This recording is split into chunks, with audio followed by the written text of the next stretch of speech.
A solemn walk of surrender. Congolese soldiers laying down arms in a city now captured by the rebels they were trained to fight. We're trying to see as much as we can while seeking shelter. There's ongoing fighting in the streets as M23 cleans it block by block, trying to cement their control. And in the distance on the road, you can see uniforms laid out on the road in surrender, not just by Congolese forces, but also the hundreds of foreign mercenaries fighting alongside them.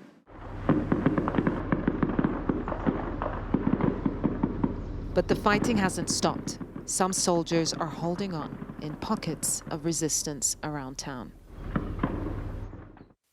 Many aren't banking on their success, fleeing across Lake Kivu and on foot to safety. Soldiers have fled too, now in the hands of their neighbor Rwanda, who are backing the rebels that chased them out.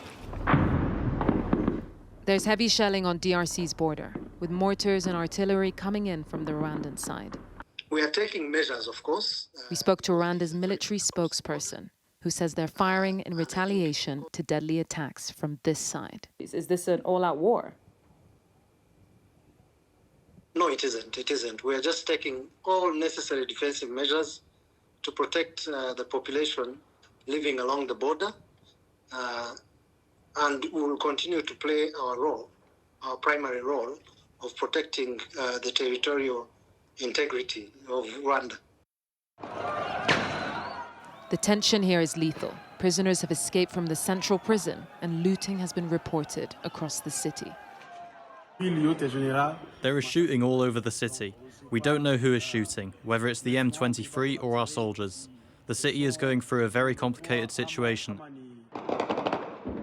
Diplomatic ties have been cut, and the UN and senior diplomats are calling on Rwandan troops to leave the DRC.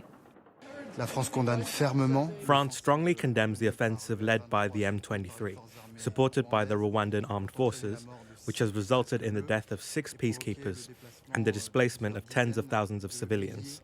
The fighting must stop and dialogue must resume. Fatigues on the ground in Goma mark a fallen city with an uncertain future. Yusrel Barer, Sky News, Goma.